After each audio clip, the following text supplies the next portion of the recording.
Hello everyone and welcome to Storytime. I'm Miss Morgan, and this week for NEA Big Read we're going to be reading The Secret Footprints by Julia Alvarez, illustrated by Fabian Negrin.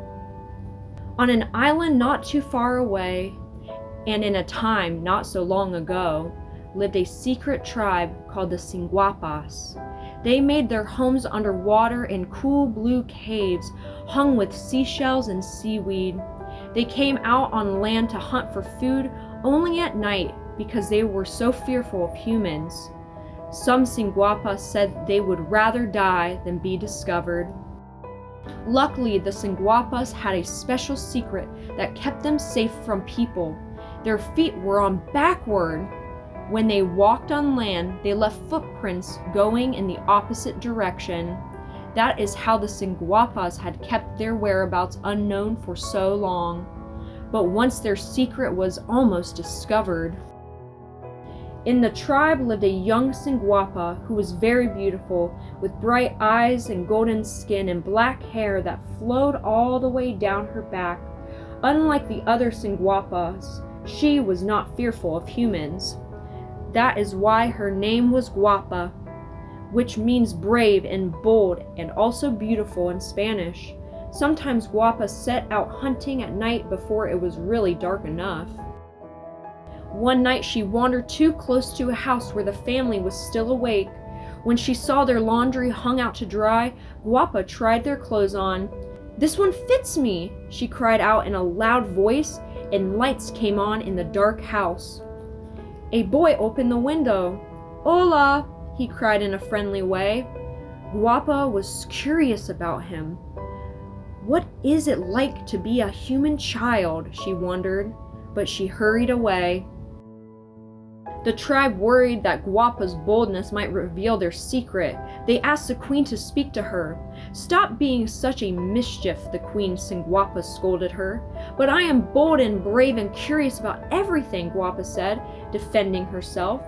"That's why you named me Guapa, remember?" "You must protect our secret," the queen said sternly. "But why?" Guapa asked. No Singuapa had ever dared ask the queen that question before. The queen said, "If people find out where we live, they will capture us because we are so beautiful. Doctors will want to put us in cages and study us. We will be forced to live on land." Guapa's mouth fell open. "I know! I love living underwater, with fish tickling my neck and currents flowing through my hair so I never have to comb it.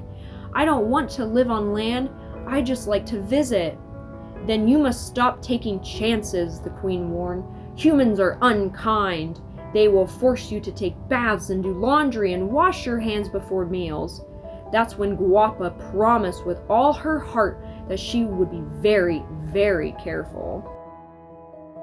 And she did work hard to keep her promise. She stayed underwater until it was dark, which was not always exciting. She followed behind everyone else in their food hunts, which was certainly frustrating. When she passed the clothesline at the boy's house, Guapa did not try on clothes, which was no fun. She walked on tiptoes, which was not that easy for a Singuapa. But one afternoon, Guapa forgot.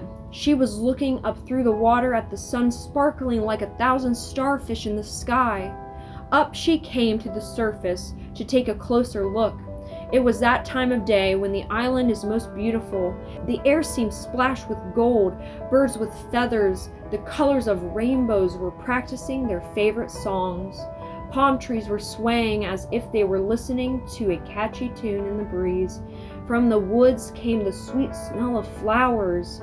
"Maybe the boy is out playing," she almost said out loud. Guapa could not help herself. She climbed out of the water and started walking in the woods. She came upon the family having a picnic under a shade tree by the river.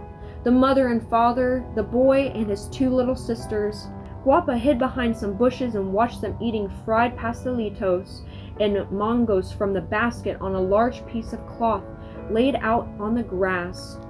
The sight made her hungry, so hungry. She had not eaten anything since the night before. Soon the family got up for a walk. Guapa ran from her hiding place and snatched a snack from the leftovers in the basket. The sound of the breeze stirring the leaves startled her. She turned to run, but she was not used to running on cloth. Down she came with a loud thump. Hearing the noise, the family turned around. "Are you all right?" they asked as they ran to her side.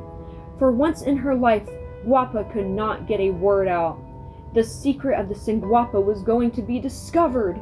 They would have to leave their cool blue caves at the bottom of the river and live on dry land forever. Doctors would put them in cages and stare at them, all because Guapa could not contain her curiosity. I, she cried at the thought of such a disaster. "She's really hurt," the boy said. "She can't walk." "I'm afraid you were right, mijo," the father said, unwinding the cloth around Guapa's feet. "She's twisted both her ankles badly. Does it hurt?" one of the two little girls asked. The other little girl was too little to think up of her own question, so she also asked, "Does it hurt a lot?" Guapa nodded. She would pretend that her ankles were twisted. No matter what, she would keep the secret of the Singuapa safe. But then she heard the dreaded words.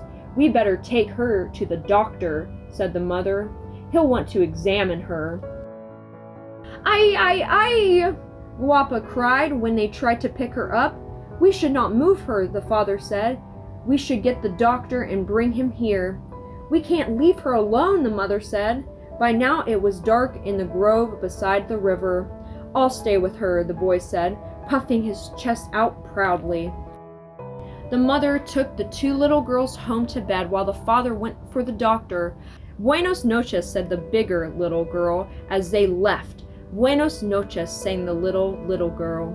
Guapa could hear whispering, hoots, and soft whistles. She knew her tribe of Singuapa was all around, hiding in the woods, waiting to see what would happen, frightened that its secret had been given away. The young boy was thoughtful. He stood guard beside Guapa. He offered her pastelitos from the basket, and she gobbled it right up. "Have more," he urged. He put soft leaves around her head so she would be comfortable. "How nice of him," Guapa thought, smiling to herself. "Is there anything else I can get you?" the boy asked. This was the chance she had been waiting for. "I could use some water," Guapa said. She was telling the truth. She needed something to wash down the pastelitos that had gotten her into all this trouble. "I'll bring you a coconut shell of water from the river," the boy said. "But will you be all right by yourself?" Guapa could not believe her good luck. "Oh yes," she said. "See, see, see." Around the grove a breeze ran through the trees. All the little leaves seemed to be whispering, "See, see, see." The minute the boy was out of sight, the Singuapa rushed out to carry Guapa away. "Shh, shh, shh," the Singuapa said when Guapa tried to explain that she could walk on her own. She scooped up some pastelitos to show her Singuapa friends how kind the human boy had been. Then she left a seashell as a thank you in their place. When the boy came back, the beautiful young girl was gone. But the strangest thing was that all the footprints in the sand led back to the picnic spot. "These must be my family's tracks," he said, scratching his head. When the tribe returned with Guapa and her delicious snacks, the Queen Singuapa did not know what to say. "I suppose some human beings can be kind," she admitted. Guapa would have answered, but her mouth was full. Now when the tribe wanders near the family's house, Guapa is allowed to go right up to the windows and peek in. Sometimes the boy goes walking in the woods looking for Guapa. He carries his lucky seashell in his pocket to remind him of this mysterious friend.